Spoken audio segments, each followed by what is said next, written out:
B follow the Hooke's law, ठीक है, members should be follow the Hooke's law. अब ये हुक्स लॉ क्या होता है भाई, उसी को हम लोग अब अपने ये थर्ड टॉपिक में डिस्कस करते हैं। हुक्स लॉ क्या होता है? हुक्स लॉ का सिंपल स्टेटमेंट है। क्या है हुक्स लॉ का simple statement?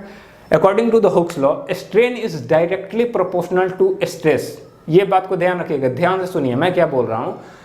According to the Hooke's law, stress is directly proportional to the strain, ठीक है।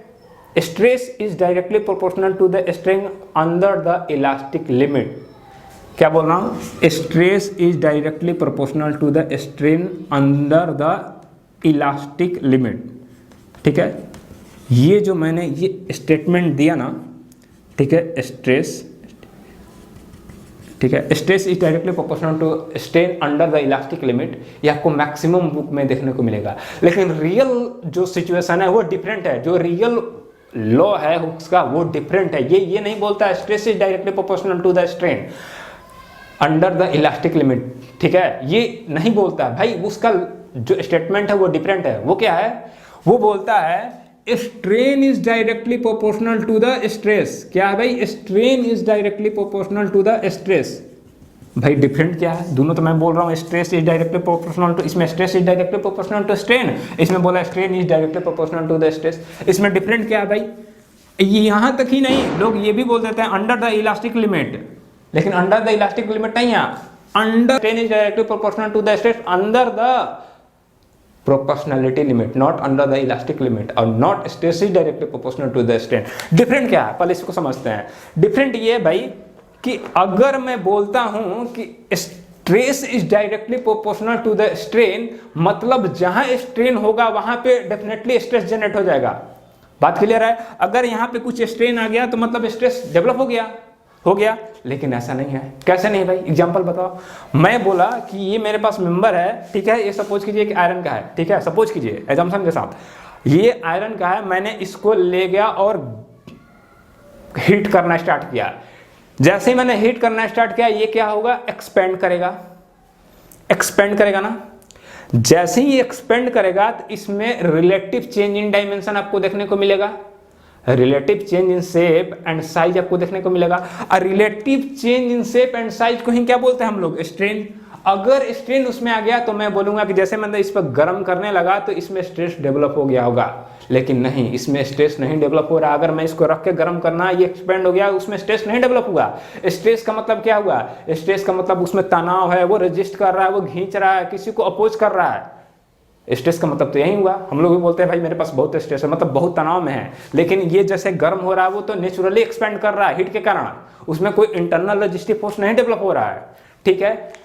तो भाई क्या है? ये एक्सपेंड कर रहा है फ्रीली, मैंने हीट किया, उसमें स्ट्रेन आ गया, फिर भी स्ट्रेस नहीं डेवलप हुआ। कहने का मतलब ये तो फंडामेंटली रॉन्ग हो गया। तो इसका मतलब क्या है? आपको ये बोलना है strain is directly proportional to the stress, मतलब जब भी स्ट्रेस होगा तभी स्ट्रेन डेवलप होगा। ये नहीं है कि जब स्ट्रेन डेवलप हो गया उस समय स्ट्रेस डेवलप होगा। समझिएगा बात को। जब स्ट्रेस डेवलप होगा कहीं तो डेफिनेटली वहां पे कोई ना कोई स्ट्रेन डेवलप हो सकता है, ठीक है, होगा। लेकिन ये मैं श्योरिटी के साथ नहीं बोल सकता हूं कि अगर स्ट्रेन डेवलप हो गया तो पक्का उसमें स्ट्रेस आया होगा। नहीं, बिल्कुल नहीं। स्ट्रेन डेवलप हो गया होगा तो इसका मतलब ये जरूर नहीं है कि उसमें स्ट्रेस आ गया होगा, बिल्कुल नहीं। एग्जांपल भी मैंने बता दिया। तो इसलिए हुक्स का स्टेटमेंट क्या है? According to the Hooke's law, strain is directly proportional to the stress under the proportionality limit. लेकिन लोग बोल देते हैं अंडर द इलास्टिक लिमिट, क्योंकि अंडर इलास्टिक लिमिट और प्रोपोर्शनलिटी लिमिट एक दूसरे के जस्ट पास होता है, ठीक है, थोड़ा सा गैप होता है, निग्लिजिबल गैप होता है। तो वो क्या होता है प्रोपोर्शनलिटी लिमिट और इलास्टिक लिमिट, उसको हम लोग समझेंगे प्रैक्टिकली वे में। अभी मैं थोड़ा सा इसको रफ कर लूँ, ठीक है। एक बात चीज यहाँ से समझ में आया क्या कि भाई स्ट्रेन जो होता है वो स्ट्रेस के क्या है? प्रोपोर्शनल है। स्ट्रेन जो है वो स्ट्रेस के क्या है? प्रोपोर्शनल है, ठीक है। Strain is proportional to the stress, ठीक है। तो अब भाई मेरे को ये प्रोपोर्शनलिटी का हटाना है साइन। जब मैं प्रोपोर्शनलिटी का साइन हटाऊंगा तो स्ट्रेन को मैं सिंबल से डिनोट करता हूं, इस तरह से सिंबल से डिनोट किया जाता है स्ट्रेस को। प्रोपोर्शनलिटी लिमिट को हटाएंगे, ठीक है, हटाएंगे तो उसमें कुछ कांस्टेंट लगाना पड़ेगा, प्रोपोर्शनलिटी कांस्टेंट, ठीक है। तो प्रोपोर्शनलिटी कांस्टेंट लगाएंगे 1/E, ठीक है, 1/E। और ये जो स्ट्रेस का जो सिंबल होता है वो सिग्मा, इस तरह से। तो ये क्या आ गया, E equal to that is strain equal to stress into multiply with some constant. ये जो कांस्टेंट होता है, ये जो कांस्टेंट E होता है, इसको बोलते हैं इलास्टिक कांस्टेंट। E जो है इसको बोलते हैं क्या, इलास्टिक कांस्टेंट। 1/E को नहीं बोलते हैं, सिर्फ E को बोलते हैं क्या, इलास्टिक कांस्टेंट। ध्यान रखिएगा, कांस्टेंट E को हम लोग क्या बोलते हैं, इलास्टिक कांस्टेंट। ठीक है, E क्या है, इलास्टिक कांस्टेंट है। इसका मतलब क्या भाई, इससे क्या मेरे को फायदा मिला, मैं बोल दिया हुक्स लॉ का स्टेटमेंट मेरे पास आ गया। हुक्स लॉ ने बता दिया स्ट्रेन और स्ट्रेस में रिलेशन क्या है भाई। ये जो इलास्टिक कांस्टेंट है वो मेरे को कहाँ से पता चलेगा, ये जो इलास्टिक कांस्टेंट है मेरे को मटेरियल के प्रॉपर्टी से पता चलेगा। इलास्टिक कांस्टेंट क्या है, वो मटेरियल का उसका प्रॉपर्टीज है। ठीक है भाई, चलो मैंने मान लिया मटेरियल जो मैं स्ट्रक्चर बनाने जाऊंगा उसका मटेरियल मेरे को पता चल जाएगा, तो मेरे को इलास्टिक कांस्टेंट का वैल्यू मिल जाएगा, E का वैल्यू मिल जाएगा। स्ट्रेन है, स्ट्रेस, अब मैं क्या करूँगा, ये कैसे डिजाइन कैलकुलेशन होगा भाई, ये बात सही है। एक बात आप ध्यान रखिए, जब मैंने स्ट्रेस का डिफिनेशन बताया था तो उसमें मैंने क्या बोला था, स्ट्रेस क्या है, resistive force per unit area. मैंने क्या बोला, स्ट्रेस जो है, इधर स्ट्रेस जो है वो क्या है, resistive force per unit area है भाई। ठीक है, मैंने ये बोला था resistive force per unit area. तो ये क्या है, एक तरह से किसी एक मटेरियल के लिए वो पर यूनिट एरिया में कितना स्ट्रेस वो सह सकता है, ये भी तो कांस्टेंट हो सकता है। और क्लियर मैं समझाना चाहूँगा आपको, ये मेरा डस्टर है। ठीक है, ये डस्टर एक मटेरियल का बना वुड का। ठीक है, हो सकता है मैं ये वुड का नहीं मानता हूँ, मैं मान लेता हूँ ये कास्ट आयरन का बना हुआ है। ये मटेरियल कास्ट आयरन का है, मैंने इस पर कुछ फोर्स लगाया P, इसमें रेजिस्टिव फोर्स जनरेट हो गया। ठीक है, ये डिफॉर्मेशन शो नहीं कर रहा अभी, डिफॉर्मेशन मैं इसमें फोर्स P लगा रहा हूँ इस तरह से टेंसाइल, इसमें कोई अभी डिफॉर्मेशन शो नहीं हो रहा है। अंदर का जो रेजिस्टिव फोर्स होगा वो किसके बराबर होगा, अप्लाइड फोर्स के बराबर, P के बराबर है। एरिया ऑफ क्रॉस सेक्शन पता है, पता है भाई। ठीक है, इसका A है एरिया ऑफ क्रॉस सेक्शन। तो मैंने बता दिया कि पर यूनिट एरिया में हर एक पॉइंट पे कितना स्ट्रेस डेवलप हो रहा होगा, हर एक पॉइंट का इंफॉर्मेशन मेरे को बता दिया। क्या स्ट्रेस, हर एक पॉइंट पे हर एक यूनिट एरिया में कितना लोड है, हर एक यूनिट एरिया में कितना लोड है, वही बात मेरे को स्ट्रेस बता दिया। तो मैं बोला कि ठीक है भाई, बड़ा मेंबर हो या छोटा मेंबर हो, अगर लोड मैंने अप्लाई किया है, अगर हर यूनिट एरिया का मेरे को स्ट्रेस मिल जाएगा। ठीक है, हर एक यूनिट एरिया का स्ट्रेस मेरे को मिल जाएगा।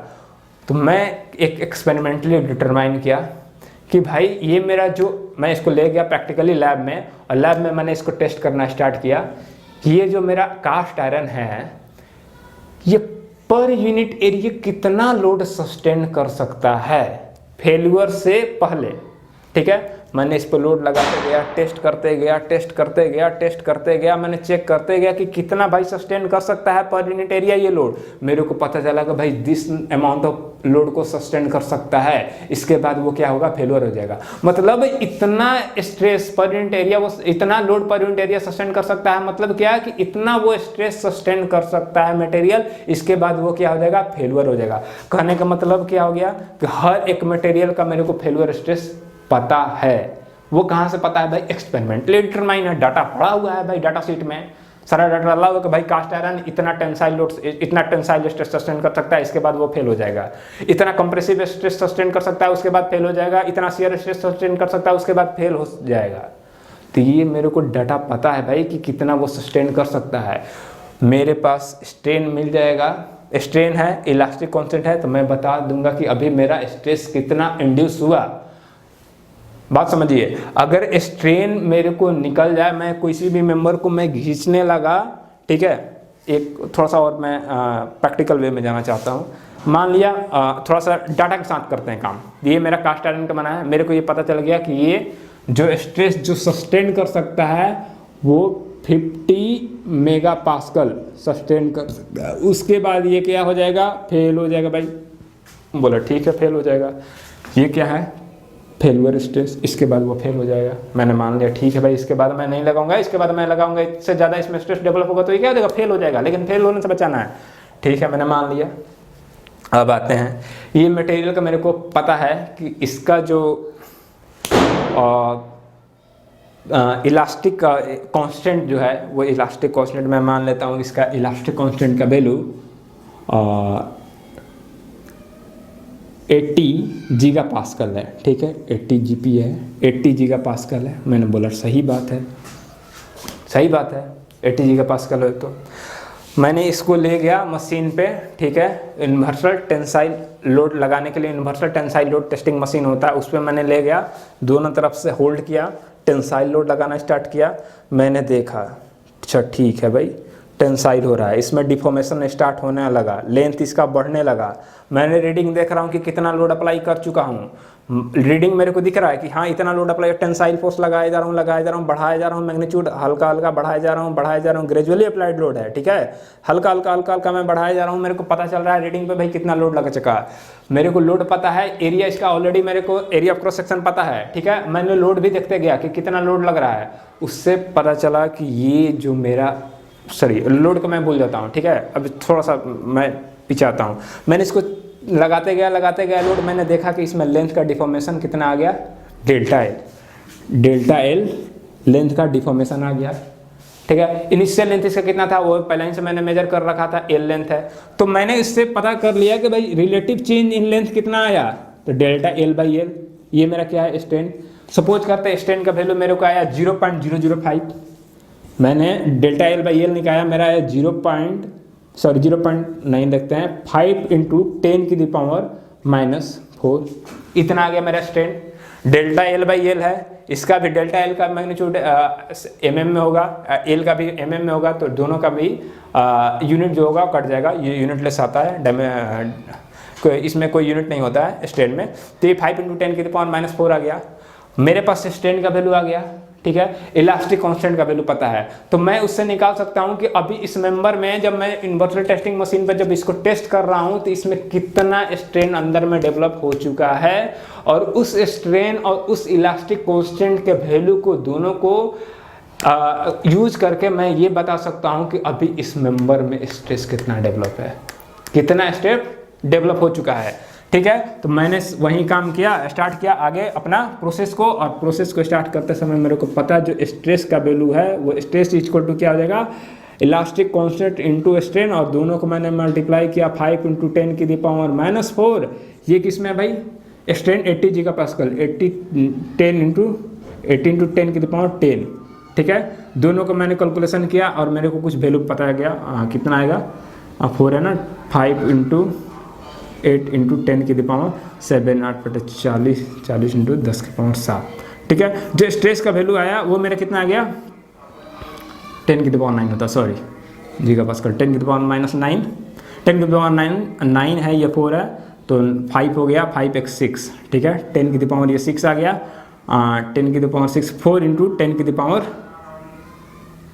40 इंटू 10 की पावर 6। कहने का मतलब कितना हो गया, 40 मेगा पास्कल स्ट्रेस मेरा डेवलप हो गया है। मैंने जो टेस्टिंग कर रहा था, जो मेरा स्ट्रेन का वैल्यू आया था, जो मेरा इलास्टिक कांस्टेंट का वैल्यू आया था, दोनों को मैंने कंपाइल किया। कंपाइल करने के बाद मेरे को पता चला कि जो मेरा स्ट्रेस जो अभी इस मेंबर में जो डेवलप हुआ वो कितना है भाई, 40 मेगा पास्कल। अब इस 40 मेगा पास्कल को मैंने कंपेयर किया जो डाटा शीट में मेरे को दिया गया था कि ये कितना लोड सस्टेन कर सकता है, कितना स्ट्रेस सस्टेन कर सकता है, फेल्यूर स्ट्रेस इसका कितना है, तो उससे मिला है, तो मैंने पता चला कि नहीं भाई अभी तो सेफ है, अभी तो सेफ है। ठीक है भाई, अभी तो सेफ है। मेरे को 40 मेगा पास्कल का मेरे क्या आ गया कि भाई अभी भी मेरा मेंबर सेफ है, और मेरे को यूटीएम में दिख रहा है, यूनिवर्सल टेस्टिंग मशीन में, कि भाई इतना लोड मैंने लगा चुका हूँ। कहने का मतलब कि अगर मैं उतना लोड लगा भी दूंगा तो मेरा मेंबर क्या है, ये सेफ रहेगा। फिर मैंने आगे बढ़ाया, लोड बढ़ाया, मैंने चेक किया, फिर स्ट्रेस का वैल्यू कितना, मैंने इस तरह से करते गया, मेरे को पता चला कि इतना लोड लगाऊंगा तब जाके इस 50 मेगा पास्कल को इंड्यूस स्ट्रेस क्रॉस कर जाएगा।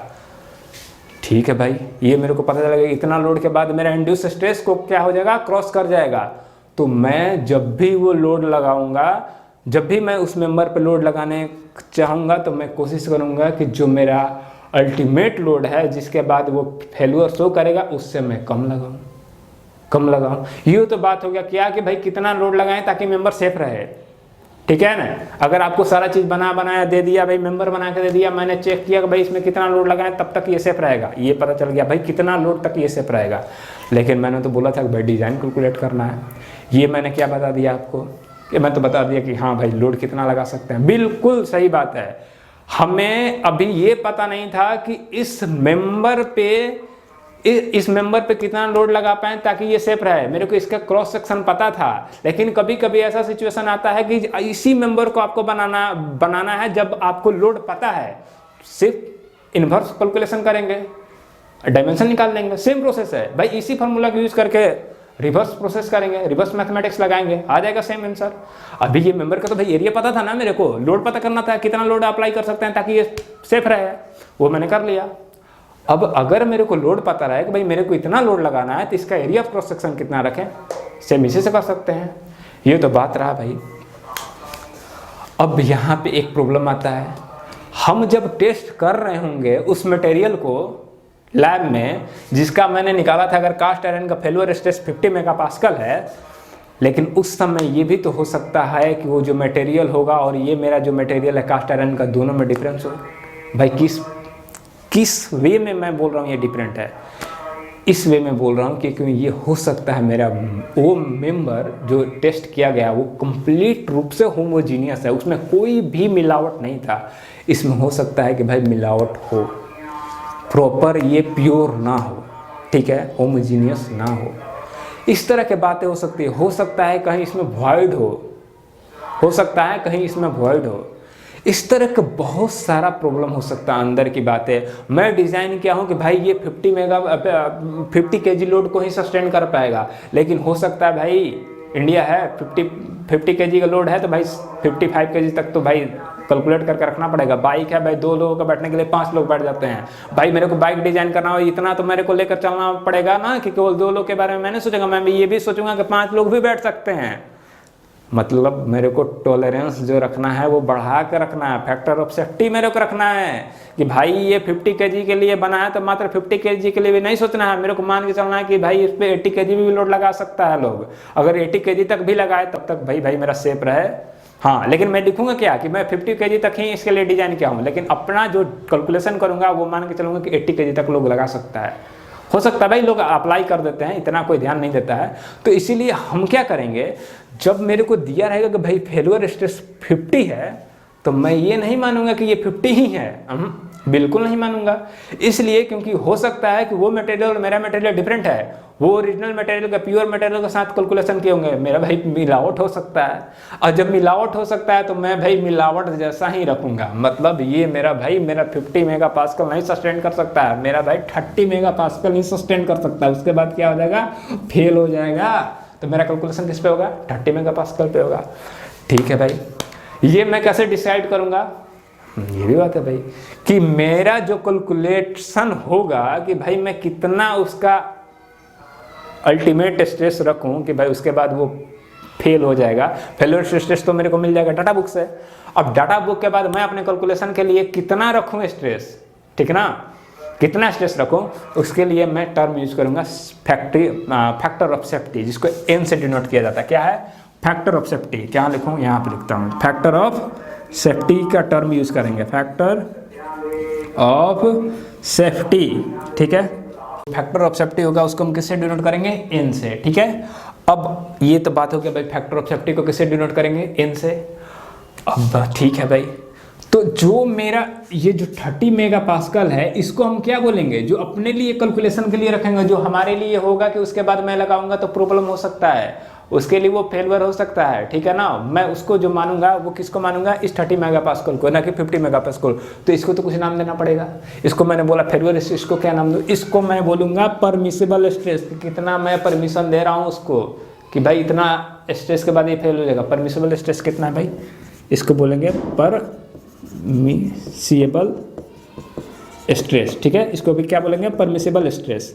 तो जो परमिसिबल स्ट्रेस होगा वो क्या होगा, permissible stress PS equal to failure stress divided by some factor of safety. Some factor of safety, permissible stress किसके बराबर होगा, failure stress upon some factor of safety. ठीक है भाई, permissible stress equal to some factor of safety upon failure stress upon some factor of safety. Factor of safety कितना रखेंगे, 1 रखूंगा, तो फेल्योर स्ट्रेस और परमिसिबल स्ट्रेस दोनों क्या हो जाएगा, सेम हो जाएगा। तो फैक्टर ऑफ सेफ्टी 1 रखने का कोई मतलब नहीं है, 1 रखूंगा या 1 से ज्यादा रखूंगा, कम नहीं रखना भाई, कम रखूंगा तो क्या हो जाएगा, परमिसेबल स्ट्रेस को मैं बोल दूंगा कि ज्यादा हो गया फेल्योर स्ट्रेस है, तो कहने का मतलब कि जो एन का वैल्यू होगा, that means factor of safety का वैल्यू होगा वो हमेशा क्या होगा, 1 से ज्यादा होगा। क्या हो गया भाई, मार्कर को उड़ गया क्या, नहीं, परमिसिबल जो फैक्टर ऑफ सेफ्टी एन होगा वो हमेशा क्या होगा, 1 या 1 से ज्यादा होगा भाई, उससे कम नहीं होगा। कम हो गया तो मतलब क्या हो गया, कम होने का मतलब जो परमिसिबल स्ट्रेस मैं जो बोल रहा हूँ कितना अलाउ मैं करूँगा वो तो ज़्यादा अलाउ करना फ्रैक्चर से भी, मतलब मैं इंजीनियरिंग में क्या हूँ, 0 ऐसे हूँ भी, ठीक है, वो अलग बात है। अब आते हैं ये मेरा किसके, अब हम लोग आते हैं किस पे, न्यूमेरिकल प्रॉब्लम पे। एक न्यूमेरिकल आपके ये स्क्रीन पे दिख रहा होगा, थोड़ा सा आप इसको ट्राई कीजिए, ठीक है, ट्राई कीजिए, रोकिए, ट्राई कीजिए भाई, रोक लीजिए, रोक के ट्राई कीजिए, खुद से नहीं आता फिर इसके बाद इसको मिलाइएगा, रोकिए, वीडियो को रोकिए, मिलाइए। अब आइए देखते हैं करना क्या है। सबसे पहले कभी भी क्वेश्चन को सोल्व करना है तो सोल्व करने का प्रोसेस क्या करना है, आप पहले गिवन डाटा को देखिए क्या क्या दिया हुआ है, ठीक है, उस क्वेश्चन में, और क्या आपको फाइंड आउट करना है, तो पहले उसको सजाइए। स्टार्टिंग में मैं फाइनली नहीं बता रहा हूँ, जब आपको क्वेश्चन सोल्व करना है गेट वगैरह में, उसके लिए नहीं बता रहा हूँ, ये प्रोसेस अभी स्टार्ट करने के लिए, ताकि आपको कॉन्फिडेंस आए। तो आपको सबसे पहले गिवन डाटा लिखना है। गिवन में क्या दिया है भाई, आपको लोड का वैल्यू दिया है, लोड कितना दिया, 1 kilo newton, 1 kilo newton is equivalent to 1 × 10⁻³ newton, ठीक है, मैंने इसको यूनिट कन्वर्जन कर लिया थोड़ा सा। एरिया का वैल्यू कितना दिया, 0.8 सेंटीमीटर स्क्वायर। अब इसको जो आंसर है, ठीक है, और जो आंसर एमसीक्यू में देख रहे हैं वो आंसर किस में दिया हुआ है, न्यूटन पर mm स्क्वायर में, तो मैं इसको किलो न्यूटन से न्यूटन में बदल दिया था और इसको सेंटीमीटर से किस में बदल दिया था, mm स्क्वायर में। अब सेंटीमीटर से mm स्क्वायर में बदल दिए हैं, इसको किलो न्यूटन से न्यूटन में बदल दिए हैं। अब लेंथ का वैल्यू दिया है 10 सेंटीमीटर, इसको भी हम लोग mm में कन्वर्ट कर लेते हैं, तो 10 centimetre is equivalent to 100 mm length भी है। निकालना क्या है, टू फाइंड क्या करना भाई, स्ट्रेस का वैल्यू। स्ट्रेस का फॉर्मूला क्या होता है, stress is equal to internal resistive force upon area, internal resistive force upon area. Load का वैल्यू दिया हुआ है, load is equivalent to internal resistive force, कब, जब उसमें डिफॉर्मेशन नहीं आया है। अब इसमें डिफॉर्मेशन वगैरह के बारे में कोई डाटा दिया नहीं है, तो क्या समझ लेना है कि जो लोड दिया हुआ है वही इंटरनल रेजिस्टिव फोर्स है, ठीक है। तो P internal resistive force is equal to कितना हो गया यहाँ पे, 1 × 10⁻³। अब यहाँ पे एरिया दिया हुआ है, एरिया कितना दिया हुआ है, एरिया 0.8 × 10⁻², ठीक है। तो एरिया दिया हुआ है, लोड दिया हुआ है, दोनों का वैल्यू दिया हुआ है, तो हम लोग स्ट्रेस नहीं निकालेंगे, बिल्कुल निकालेंगे। तो भाई लेंथ क्यों दिया था, लेंथ ऐसे ही दिया था ताकि आप उस पर टाइम दे, थोड़ा सा सोचे किस तरह से इंटरनल रेजिस्टिव फोर्स निकाले, किस तरह से लोड दिया है, इंटरनल रेजिस्टिव फोर्स में क्या रिलेशन है, इसके लिए टाइम आपको लगे वहाँ, इसके लिए। तो बस आपको क्या करना, सिंपल वैल्यू पुट करना, वैल्यू पुट करेंगे। P का वैल्यू कितना दिया हुआ, 1 × 10⁻³ और एरिया का वैल्यू कितना है, 0.8 × 10⁻²।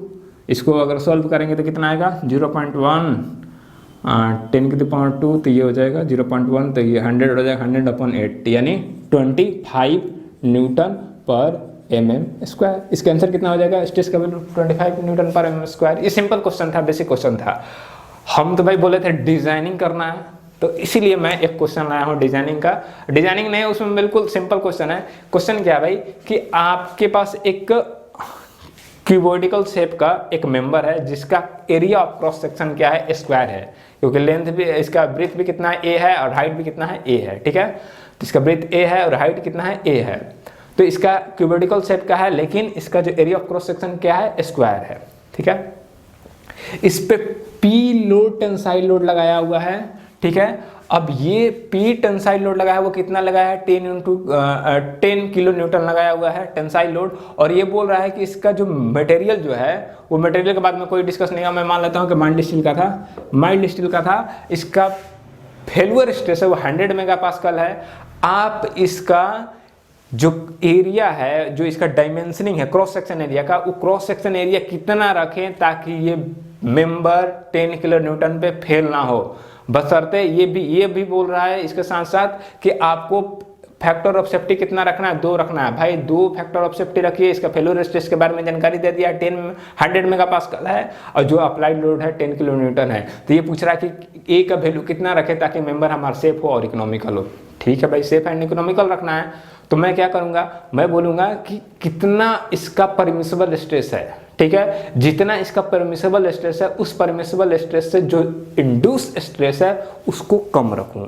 अगर induce stress P induced is less than, sorry, sigma induced, not P induced, sigma induced stress is less than or equal to, क्या मेरे को रखना है, परमिसिबल स्ट्रेस, सिग्मा परमिसिबल। अगर ये सिचुएशन रहा तो मेंबर क्या है, सेफ है।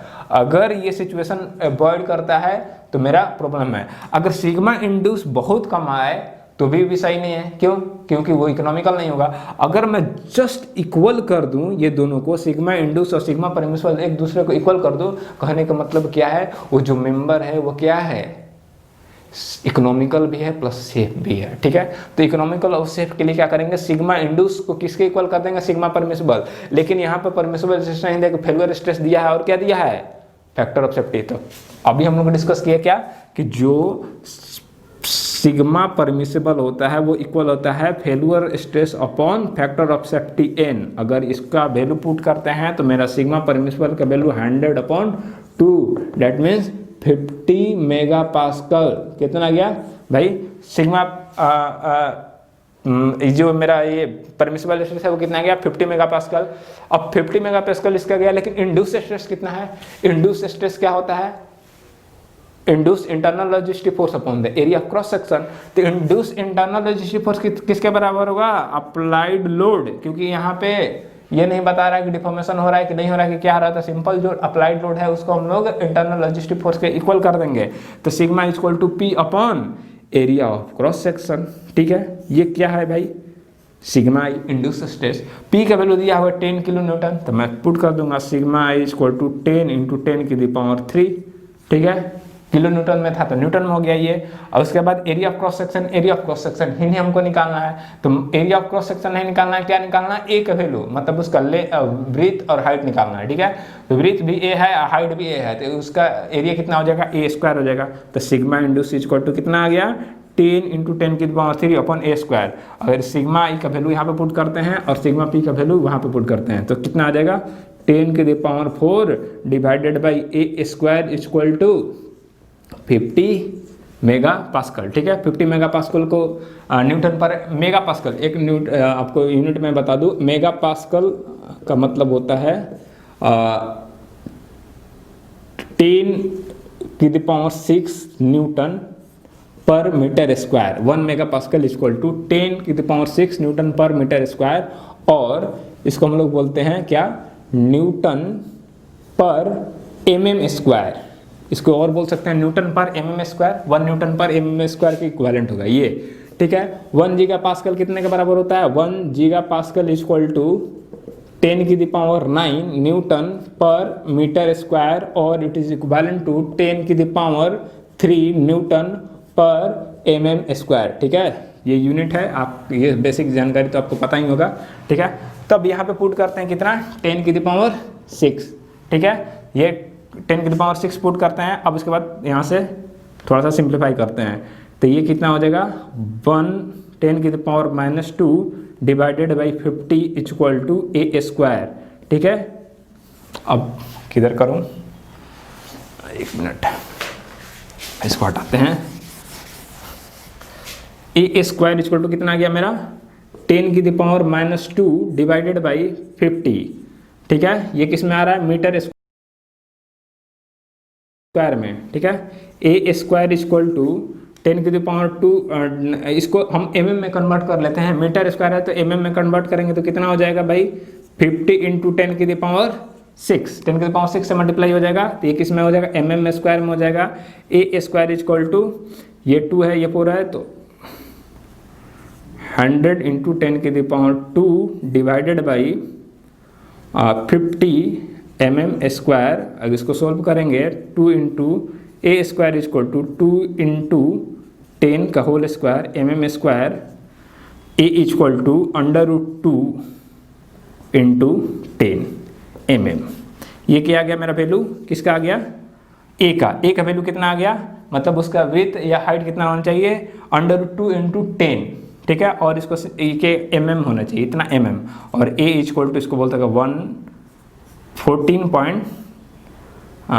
14.6 के अप्रॉक्स होना चाहिए, ठीक है ना। तो अंडर 2 इंटू 10 mm मेरा a का वैल्यू आ गया, a का वैल्यू कितना आ गया, मतलब विथ और हाइट कितना होना चाहिए, अंडर 2 इंटू मल्टीप्लाई विथ 10, ठीक है। ये सिंपल हो गया। इसी तरह के बेसिक फार्मूला पे बेस्ट क्वेश्चन होते हैं इस टॉपिक पे, और ज़्यादा इसमें कुछ कॉम्प्लिकेटेड नहीं होगा। अब हम लोग क्या करते हैं, अब थोड़ा सा आगे पढ़ते हैं, अब थोड़ा सा कॉम्प्लेक्स सिचुएशन को करते जाते हैं। लेकिन कॉम्प्लेक्स करने से पहले एक चीज़ याद रखना है, ये तो लेक्चर ओवर हो गया। नेक्स्ट लेक्चर में क्या करना है, नेक्स्ट लेक्चर में हम लोग डिस्कस करेंगे जो अभी हम लोग पॉइंट यहाँ पे छोड़ते हैं, इलास्टिक लिमिट, प्रोपोर्शनैलिटी लिमिट, इस तरह का लिमिट वगैरह के बारे में हम लोग बोल रहे थे कि कुछ होता है। प्लस में मैं बोल भी रहा था कि यूनिवर्सल टेस्टिंग मशीन से इसको खींचूंगा, स्ट्रेस होगा, ये होगा, वो होगा, फेल हो जाएगा, नहीं होगा। इस चीज़ को हम लोग एक प्रैक्टिकल वीडियो से इसको देखने का, डेमोस्ट्रेट करके समझने की कोशिश करेंगे कि अगर मैं लोड लगाते जाता हूँ तो किस तरह से स्ट्रेस डेवलप होता है, किस तरह से स्ट्रेन डेवलप करेगा, स्ट्रेस स्ट्रेन कर्व बनाएंगे, स्ट्रेस स्ट्रेन कर्व को एनालिसिस करेंगे। एक्चुअली में एक होता है टर्म इंजीनियरिंग स्ट्रेस, एक ट्रू स्ट्रेस, दोनों में क्या डिफरेंस है, कब तक दोनों सेम होते हैं, क्या होते हैं, दोनों के बीच के रिलेशन को समझेंगे नेक्स्ट वीडियो में, ये सब जानकारी। एक तो और था प्रेशर और फोर्स के बीच में जो डिफरेंस था वो भी रह गया, इस लेक्चर में नहीं हो पाया, अगले लेक्चर में ही हम लोग कवर करेंगे। इस लेक्चर के बेस पे जितना भी क्वेश्चन है, जो भी नोट्स है, सारा डिस्क्रिप्शन बॉक्स में है, उसको चेक कीजिए। और जो इस पे बेस्ड जो क्वेश्चन है उसको आप गूगल फॉर्म में प्लीज़ जाइए, उसको सॉल्व कीजिए और उसको सबमिट कीजिए, और देखिए कि आप उसको कितना सीख पाए। Maximum number of question practice कीजिएगा, तभी अच्छा होगा, तभी बेस्ट होगा आपके लिए। बाकी हम लोग मिलते हैं नेक्स्ट वीडियो में। Thank you everyone.